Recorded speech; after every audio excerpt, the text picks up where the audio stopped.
Hey, my name is Cole Watson. I'm with the Watson Law Firm in Owl Park, Texas. We focus on helping clients with estate planning and real estate issues. We put together a series of videos, and hopefully they're helpful to be able to answer a lot of common questions we get. We get this question all the time about the difference between a will and a trust and which one would be helpful for one's particular situation. Normally, we're helping either families that are, I would say, up in age and thinking about, okay, death is not far away. So what kind of plan are we going to put in place and what do we need? A lot of people, for some reason, think they need a trust, and that's not always the case. There are plenty of other strategies in place to be able to avoid probate, avoid the government, and ensure that your wishes are seen to and legally affected at the time of your death. Wills are sort of a building block of estate planning. Wills are kind of like having salt and pepper in your kitchen, like having olive oil in your kitchen. It's just something that we use all the time. Wills have been around, probably for centuries at this point. Texans in particular have the freedom to choose where their property is going to go at the time of their death. I can link another video that kind of explains more about estate planning, but this will just kind of be a general overview for how, or really what the difference is between wills and trust. So here's just a general overview. Wills, just a legal document that says who gets your stuff when you die. It has to be properly drafted. There has to be what's called testamentary intent. You have to be in your right mind to know that, okay, I'm going to die. Where does my property need to go? We need to have people witness you, sign it, and oftentimes there's what's called a self-proving affidavit to make sure that there's also a notary there to take the people's, including your affidavit. You swear to the fact that this is your last will and testament, you're of the right mind, you're of the proper age, etc. It's only effective after you die. So just because you have it in writing doesn't necessarily mean that the writing will be legally valid. I'll link another video here about probate and what probate means and how the court of proper jurisdiction effectuates your will, makes it legal. If you're a young family, we love serving young families. You can also name a guardian for your kids. So in the particular event where you and let's say your spouse die, and then you need to have someone take care of your kids, we have what's called a Young Texas Family Plan for this exact purpose. We name a guardian, we set up what's called a contingent trust, and we plan for a really well-rounded, robust plan for your young family. It's the same plan that I have for my family. I got young kiddos, I got a wife, so it's a plan I put in place for us, and it's also a great plan for what we found to be a lot of our friends as well. So just know that. Obviously, if you're in a later stage of life and don't have young kiddos, that doesn't apply to you. So with a will, sometimes you have to go through probate. Probate is what actually validates the will and ensures that the contents of the will come true. So just because you had good intentions and well-written instructions does not necessarily mean that that will come true. You have to have a court of proper jurisdiction admit the will to probate. If there needs to be an administration, then there's what's called letters testamentary. If it can just be passed off as a title, there's also another procedure that I call junior probate. It saves a lot of the cost and money. If you've got a question about that, let us know. I'll make another video about that too.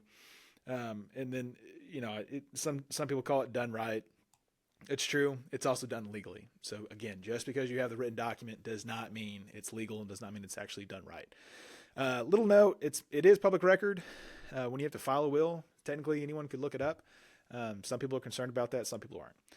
So a trust is it's basically a relationship. So you as the person with the thing give to someone else the thing for the benefit of someone else.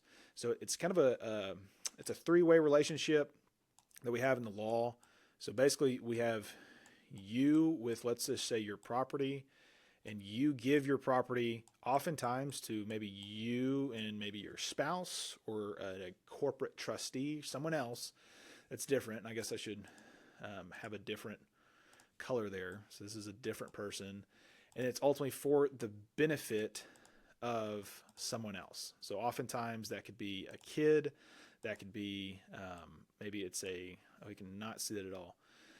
Maybe it's a charity of your choice. Maybe it's a grandkid or someone else entirely. Here, can we see this a little bit better? There, that's green.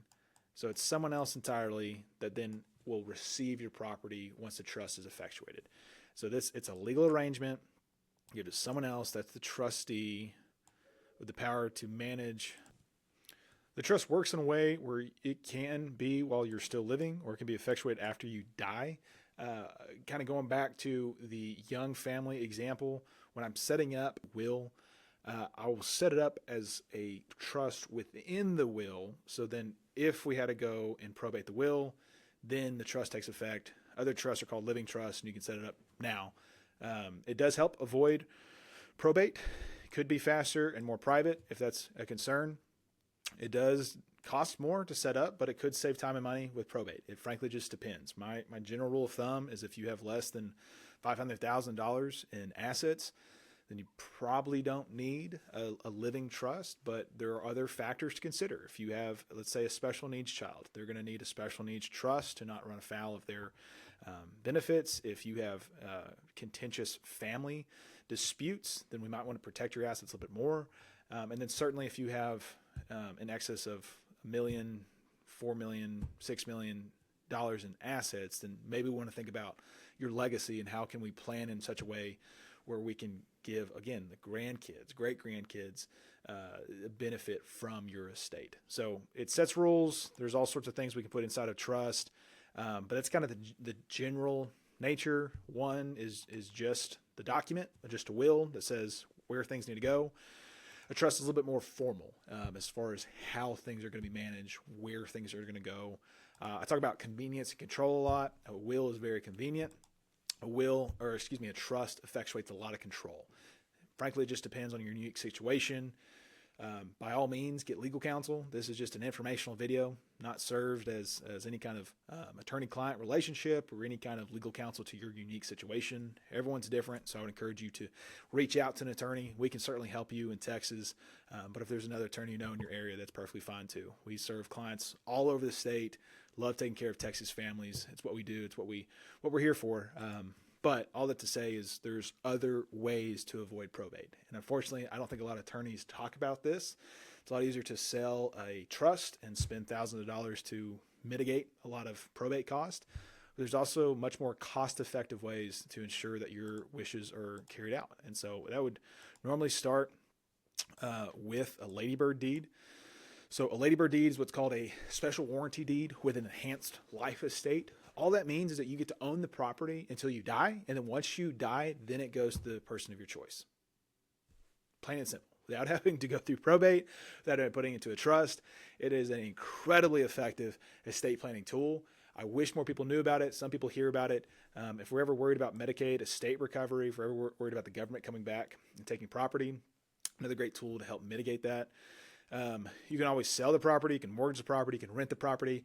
I'll joke with a lot of my clients, you can still paint the kitchen red if you wanted to. It's still your property up until you pass away, and then it goes to whomever you choose. If you do have a spouse, so it's a husband and wife situation, just because it's the surviving spouse on the deed doesn't necessarily mean that the property goes to that surviving spouse. It depends on a number of different questions. Again, contact an attorney, contact our office. We can help you work through that so that you know. But we can also put what's called a right of survivorship agreement in a ladybird deed. There's payable on death, beneficiaries that you can add to bank accounts. You can add a beneficiary to your car title as well. And you also effectuate what's called a ladybird bill of sale. Kind of the same concept with a house, except in this particular case, it's your stuff. So your personal property you can give to somebody. You retain ownership for the rest of your life. It's only upon your passing that this goes. So that, I would say, is the most cost-effective ways that I know at this point. I mean, I'm a young attorney, and so I could always learn more.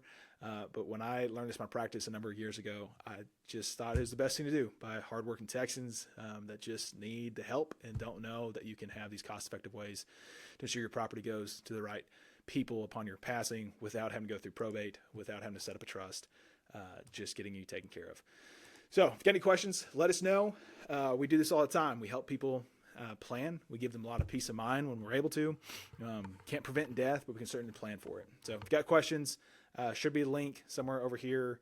Again, we're the Watson Law Firm in Owl Park, Texas, and we look forward to serving you. Thank you.